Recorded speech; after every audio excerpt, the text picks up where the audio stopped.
Good morning, students. We have already completed chapter number 7. If you believe you can, you will.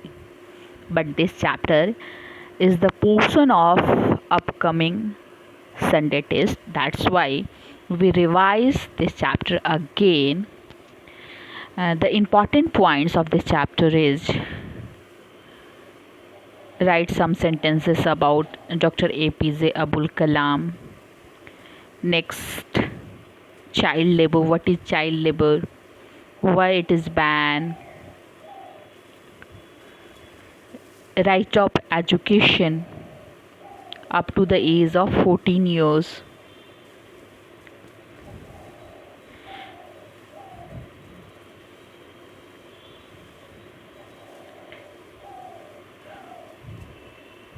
First, we discuss something to know of this chapter. Tick the correct option. Dr. APJ Abul Kalam served as Chief Minister of Delhi, President of India और prime minister of India. APJ Abul Kalam जो है इसमें से क्या थे? Obviously याद आ गया होगा आप लोगों को कि वो प्रेसिडेंट ऑफ इंडिया थे, तो प्रेसिडेंट पे हम टिक करेंगे. नेक्स्ट क्वेश्चन है, many people do not send their children to school as they do not understand the importance of. लोग स्कूल नहीं भेजते हैं क्योंकि उन्हें क्या नहीं पता होता है, इम्पॉर्टेंस. किस चीज़ का इम्पॉर्टेंस नहीं पता होता है? एजुकेशन का. तो इसमें क्या क्लिक करेंगे हम लोग? एजुकेशन.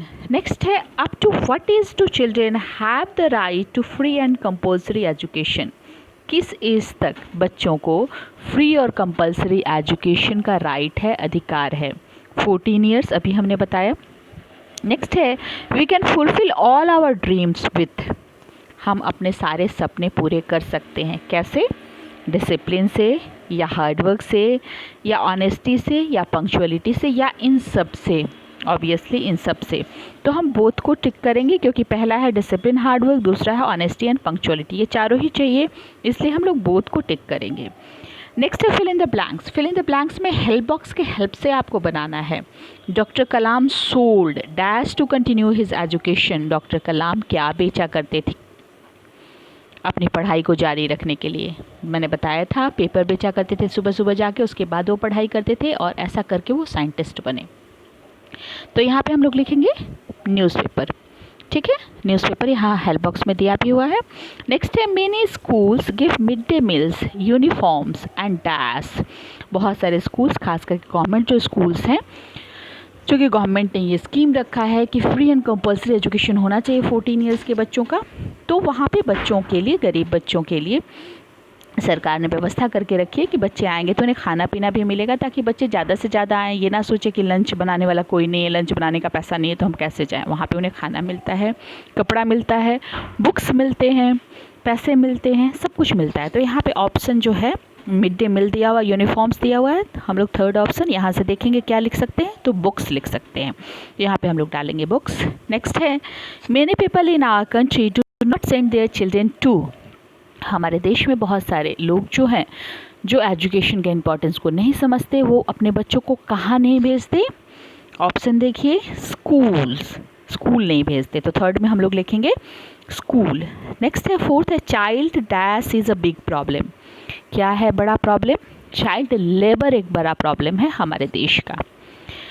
पांचवा है, education is the dash of every child.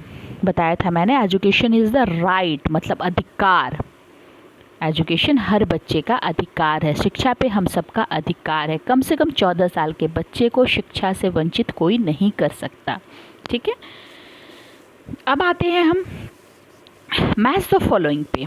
Match the following में है, सार्थ बाबू सेटअप. स्टोरी पढ़ी थी आपने सार्थ बाबू की, जिनकी माँ जो है इडली बना के बेचा करती थी.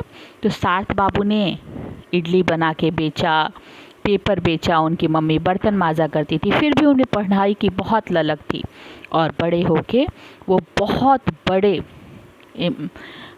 बड़े आदमी बने और उन्होंने एक फूड किंग कैटरिंग सर्विस जो है वो खोली, ताकि ज़्यादा से ज़्यादा लोगों को वो एम्प्लॉयमेंट, मतलब रोजगार दे सके. तो सार्थ बाबू सेटअप को किससे मैच करेंगे? फूड किंग कैटरिंग सर्विसेज से.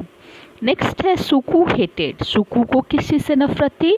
सुकू को बेगिंग से नफरत थी. थर्ड है, poor children are forced to work in. गरीब बच्चों को कहाँ पे काम करने के लिए उनके माँ बाप बाध्य करते हैं? तो फैक्ट्रीज़ में या ढाबाज में। तो बी से मैच करेंगे इसको, फैक्ट्रीज़ और ढाबाज से। नेक्स्ट है education and training help to meet. अगर हम पढ़ लिख लेंगे, ट्रेंड रहेंगे, तो हमें क्या आसानी से मिल सकता है? The need of food, shelter and clothing. जो भी हमारी आवश्यकताएं हैं, जो बेसिक नेसेसिटीज़ हैं, वो सारी इजीली फुलफ़िल हो सकती हैं अगर हम एजुकेशन एंड ट्रेनिंग जो है वो ले सकें। नेक्स्ट है you must help other children. हमें निश्चित रूप से हर बच्चे की मदद करनी चाहिए। किससे जो मदद करनी चाहिए? To fulfil their dreams. उनके सपने को पूरा करने में हमें उनकी मदद करनी चाहिए। तो फिफ्थ को मैच करेंगे डी से, टू फुलफिल देयर ड्रीम्स से। इसके बाद है क्वेश्चन आंसर मैम ने लिखवाया है, उसको आप याद कर लेंगे। शॉर्ट में इसको भी हम लोग डिस्कस कर लेते हैं। वाई वर सुकूज parent unable to send him school. वो क्यों नहीं भेज पाते थे? क्योंकि वो गरीब थे और उन्हें पता नहीं था कि एजुकेशन जो है वो कितना इम्पॉर्टेंट है। Because they are poor and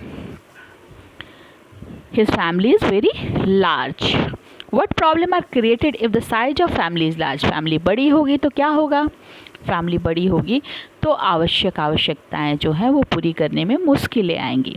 तो फैमिली लार्ज होगी तो पैसा जो है वो कम पड़ जाएगा। ठीक है, if the size of family is large then it is difficult to feed them. उन्हें खिलाने पिलाने में मुश्किल होगा। नेक्स्ट है what is the importance of discipline, honesty and hard work. Honesty, discipline और हार्ड वर्क का क्या इंपॉर्टेंस है? Honesty, discipline, hard work is the key of success. ये क्या है? These are the key of success. Discipline, honesty and hard work are the key of success. इसी से सफलता मिलती है। ये तीनों चीज़ें अगर हम खुद में शामिल कर ले तो हम निश्चित रूप से सक्सेस होंगे। नेक्स्ट है how can education and training help a person in occupation.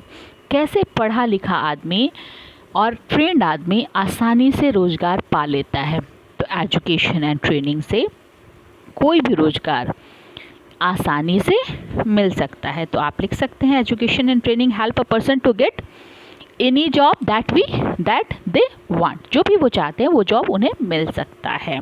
Next है all occupations are needed in a society, explain with an any two examples. तो आप लिखेंगे yes we know that all occupations are needed in society. सारा occupation ज़रूरी है। क्यों? क्योंकि अगर सोसाइटी में सिर्फ डॉक्टर्स हों, इंजीनियर्स हों, फार्मर ना हो, टेलर ना हो, बार्बर ना हो तो कैसे होगा? If we want to cut our hair, then we go to a barber, not to a doctor. If we want to stitch our cloth, then we go to a tailor, not to an engineer. Okay? अगर हमें बाल कटवाना है तो हमें barber के पास जाना होगा, कपड़े सिलवाने हैं टेलर के पास जाना होगा। That's why all occupations are needed in society. सारे जो occupations हैं वो ज़रूरी हैं। ठीक है। नेक्स्ट है why is the employment of children under the age of 14 years ban by law. क्यों बैन है? क्यों 14 साल के जो कम बच्चे हैं? बिकॉज सबसे बड़ी बात को ये डेंजरस प्लेस है ना। बैन इसलिए है क्योंकि किसी भी डेंजरस प्लेस पे बच्चे अगर जाएंगे तो उनका ख़तरा हो सकता है। ये तो पहली बात है। बट अगर कॉज की बात करें तो हम ये कह सकते हैं कि employment of children under the age of 14 years ban by law because education is the right of each and every child up to the age of 14। ठीक है, 14 साल की उम्र तक हर बच्चे का अधिकार होता है पढ़ना। इसीलिए सरकार ने बैन कर रखा है कि 14 साल से कम के जो बच्चे होंगे वो जॉब नहीं करेंगे। ठीक है, समझ के। नेक्स्ट और हम लोग वैल्यू बेस्ड क्वेश्चंस वगैरह देखेंगे। आज के लिए इतना ही। ओके बेटा, बाय।